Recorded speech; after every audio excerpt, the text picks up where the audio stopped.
আসসালামু আলাইকুম। আপনারা সবাই কেমন আছেন? আলহামদুলিল্লাহ আমি ভালো আছি। আজকে বানাবো এই যে আমড়ার আচার।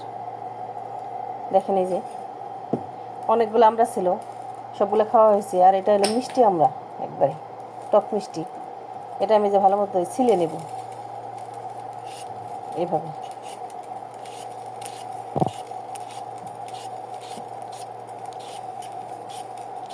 এই আচারটা এত টেস্টি হয়, অসাধারণ। এই যে আমড়াটা আমি ছিলে নিছি, ছিলে নেওয়া হওয়ার পরে এইভাবে কেটে নেব।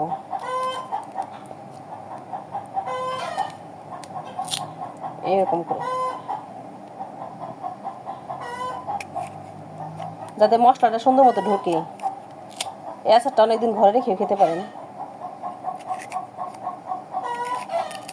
দেখেন এই যে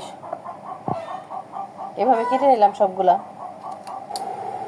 এদিকে পানিটা ফুটে গেছে, আর এই জামড়াগুলো আমি দিয়ে দিব। এটা আমি হাফ সিদ্ধ করে নেব। এই যে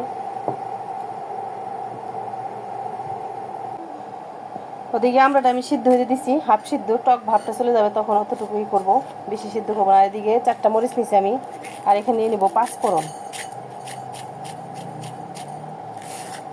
এনাফ, এতটুকুই হবে, আর লাগবে এখানে আমার।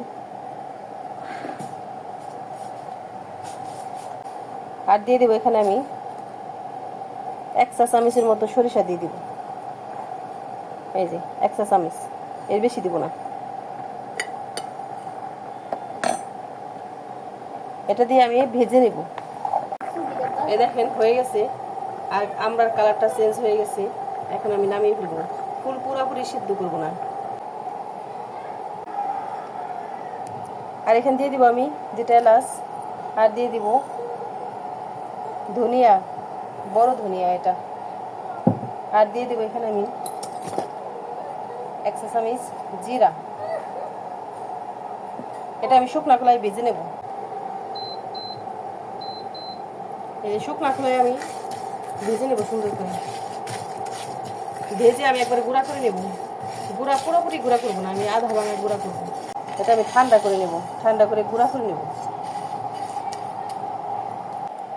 এদিকে মশলাটা ঠান্ডা হতে হতে আর আমি যে রসুনগুলো আমি করে নেব। এইভাবে রাউন্ড করে কেটে নেবে যেভাবে।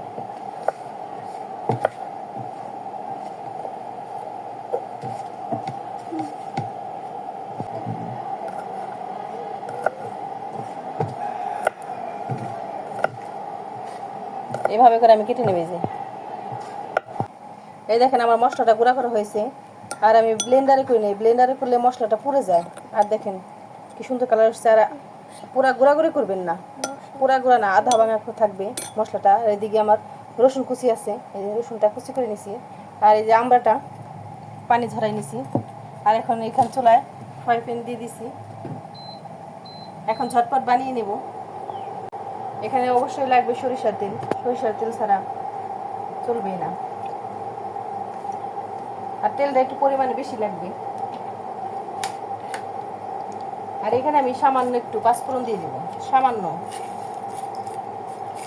সুন্দর একটা ফ্লেভার আসার জন্য। আর দিয়ে দেবো যে একটা শুকনো মরিচ।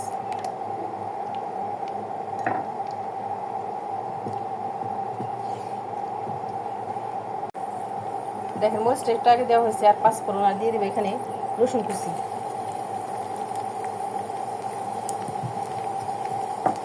রসুন কুচি অবশ্যই লাগবে, রসুন কুচিটা দিলে সুন্দর একটা ঘ্রাণ আসে। এই রসুনটা আমি একটু বাদামি কালার করে নেব। দেখেন সরিষার তেল তো উপর দিয়ে ভেসে উঠেছে।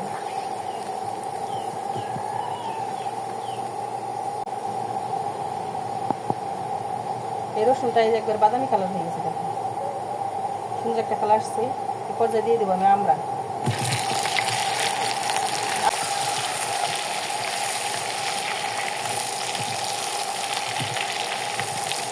আমরা দিয়ে ভালোভাবে একটু যে পানিটা ধরে নেব, কোথা থেকে যে পানি আসে না, আর পানিটা একটু চলে যায়।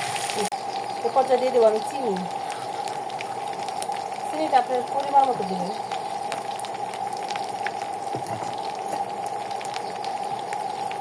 চিনিটা দিয়ে ভালো মতো নাড়তে হবে, লাগলে পরবর্তীতে আবার অ্যাড করবো।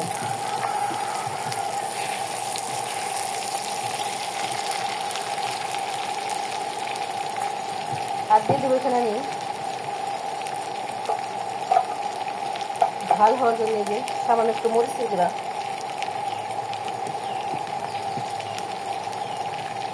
আর দিয়ে দেবো সামান্য একটু হলুদের গুঁড়া, কালার সুন্দর আসার জন্য। আর এই যে মশলাটা করা আছে আমি অর্ধেকটা দিয়ে দেবো। এই মশলাটা দিয়ে আমি ভালো মতো যে মিলাই নিব।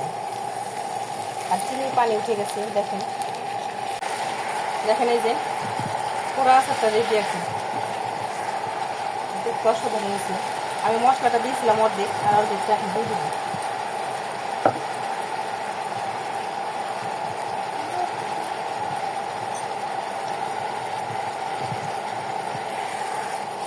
আচার হয়ে যে নামাই দেবো। দেখেন এই যে আচারটা হয়ে গেছে।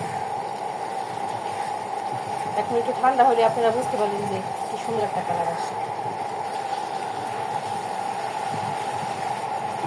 আপনার বাসায় এরকম ট্রাই করতে পারেন। এই যে আমার আচার বানানো শেষ, দেখেন কি সুন্দর হয়েছে আর একবার লোভনীয়। আপনারা বাসায় এরকম ট্রাই করতে পারেন।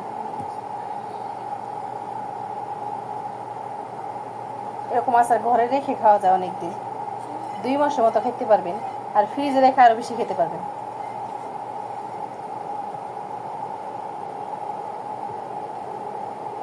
দেখেন কি সুন্দর হয়েছে, মাশাআল্লাহ।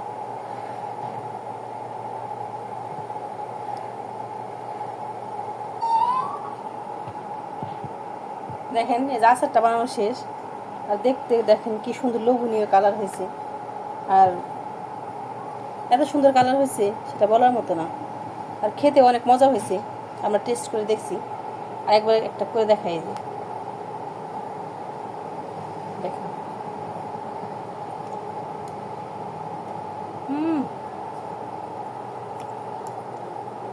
সেই হয়েছে।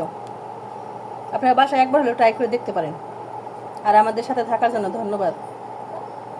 আর আমাদের ভিডিওটি ভালো লাগলে লাইক এবং সাবস্ক্রাইব করে দিবেন আর শেয়ার করে দিবেন। আল্লাহ হাফেজ।